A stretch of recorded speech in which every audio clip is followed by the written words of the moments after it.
Hi friends, কেমন আছো তোমরা সবাই? আশা করছি খুব ভালো আছো আর আমিও অনেক ভালো আছি। তো অনেক দিন বাদে একটি ভিডিও নিয়ে এলাম। অনেক দিন হয়ে গেছে ভিডিও দেওয়া হয়নি। তো এই ভিডিওটা দেওয়ার অপেক্ষায় অনেক দিন ধরেই ছিলাম। তো ভিডিওটি করাই ছিল, তবে এডিট করতে একটু দেরি হয়ে গেল, যে কারণে একটু দেরি করে পোস্ট করছি। তো আজকে তোমাদের একটা দারুণ আমি খুশির খবর দেব, তো যেটা শুনে তোমরাও ভীষণ খুশি হবে। আর ভিডিওটি অবশ্যই শেষ পর্যন্ত দেখতে থাকো, খুবই ভালো লাগবে।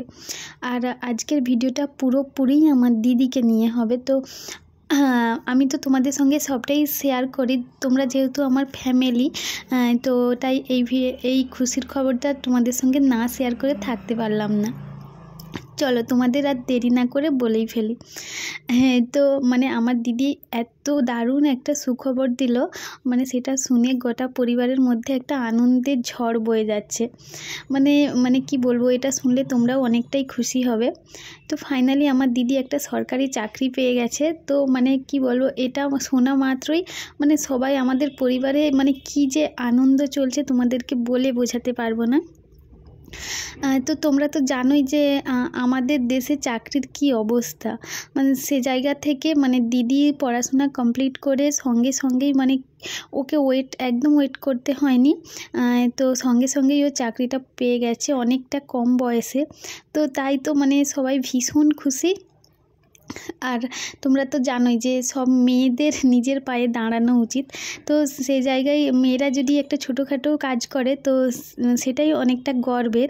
আর দিদি যেহেতু সরকারি চাকরি পেয়েছে এটা তো অনেকটাই অনেক অনেক গর্বের বিষয়।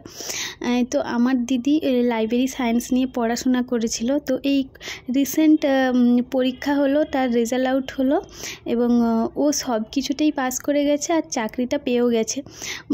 আমি তো অনেক দিন ধরে ওয়েট করেছিলাম। ও যখন পরীক্ষাতে পাস করে গেছিল, তারপরে ওর কম্পিউটার টেস্ট ছিল, তারপরে ইন্টারভিউ ছিল। তো সবেই যখন ও সিলেক্ট হলো, তো আমি তো ভাবছি যে ওর চাকরির লেটারটা কবে আসবে, আমি তোমাদের সঙ্গে সেটা শেয়ার করব। তো ফাইনালি সেই দিনটি চলে আসছে। আর এই ভিডিওটি যখন আমি পোস্ট করতেছি, তো এখন দিদির জয়েনিংও শুরু হয়ে গেছে। তো গোটা পরিবারে সবাই ভীষণ ভীষণ খুশি। কি বলবো, তোমরাও বুঝতে পারছো যে কতটা খুশি হওয়ার কথা। তো যাই হোক, হ্যাঁ, তোমাদের কেমন লাগলো এটা শুনে অবশ্যই আমাকে কমেন্ট করে জানাবে কিন্তু। আর এখন আমরা বাবার বাড়িতে আছি, আমি আর দিদি দুজনে এখন এলে একসঙ্গেই আসি। তো বাবার বাড়িতে তো সবাই ভীষণ খুশি। তো সবের তো খুশি খুশি মুড দেখতেই পাচ্ছ। তো আজকে ছিল বুধবার, এই যে এখন আমরা বুধবার বাবার বাড়িতে আছি। তো মা আজকে সকালে ধনে পাতার পকোড়া ভেজেছিল, তো এটা খেতে ভীষণ সুন্দর লাগে। আর আজকে সকাল থেকেই তোমাদের দাদাভাই এখানে আছে। ও কোনো দিন সকাল থেকে থাকতে পারেনি, যেহেতু কাজে যায়। যেহেতু আজকে বুধবার ছিল, সেহেতু আজকে সকাল থেকেই আছে। আর দিদির দিদি তো ভীষণ খুশি, আর তার সঙ্গে একটু টেনশনে আছে। ওর অনেকটা দূরে পোস্টিং পড়েছে, দিদি বাড়ি থেকে প্রায় 60 কিলোমিটার দূরে। তো জিসান যেহেতু ছোট, তাই ওকে বাড়িতে রেখে অনেকটা টাইম দিদিকে একা যেতে হবে, অনেকটা টাইম একা থাকতে হবে। তো এ কারণেই একটু টেনশন। তো যাই হোক, সব কিছুটাই ম্যানেজ হয়ে যাবে। আর হ্যাঁ, দিদির চাকরিটা যেখানে পোস্টিং হয়েছে ওটা হচ্ছে গিয়ে এগরাতে, দিদি বাড়ি নিমতৌড়ি, আর চাকরিটা হয়েছে এগরাতে। তো একটু দূরে। তো যাই হোক, কিছুই করার নেই। আর আমাদের তো সবাই কি বলবো, ভীষণ খুশি। আমি এটা বারবারই বলছি, তো তোমরা বুঝতেই পারছো, খুশি তো হওয়ারই কথা। আর এটার জন্য দিদিকে কিন্তু অনেকটা স্ট্রাগল করতে হয়েছে, ভীষণ। দিদির সি-সেকশন ডেলিভারি হয়েছিল। জিসানের বয়স যখন ছিল 1.5 মাস, বুঝতেই পারছো যে সি-সেকশন ডেলিভারি, তার উপর একটা ছোট্ট বাচ্চা, 1.5 মাস বয়স, তাকে ছেড়ে দিদি কন্টিনিউ পড়াশোনাটা চালিয়ে গেছে।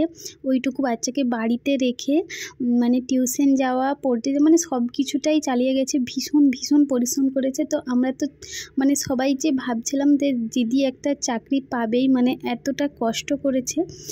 তো সে কষ্টের ফলটা তো ওকে পেতেই হবে। আর খুব এত তাড়াতাড়ি কষ্টের ফলটা যে পেয়ে যাবে সেটা ভাবতেই পারিনি। তো অনেকে তো অনেক বছর বছর ওয়েট করে থাকে, তবুও একটা চাকরি পায় না। তো দিদি সেক্ষেত্রে ওকে একদম ওয়েট করতে হয়নি। তো যাই হোক, কি বলবো, আর এই যে এখন দেখো বৌদি বিয়ে বাড়িতে যাওয়ার জন্য তো আমার তৈরি হয়ে গেছে। আর ভিডিওটা আর বেশি বড় করলাম না। তো ভিডিওটি ছিল এই পর্যন্তই। আর ভিডিওটি তোমাদের কেমন লাগলো অবশ্যই কমেন্ট করে জানাবে কিন্তু। আর দেখা হচ্ছে নেক্সট ভিডিওতে। তোমরা ভালো থাকো, সুস্থ থাকো, বাই বাই।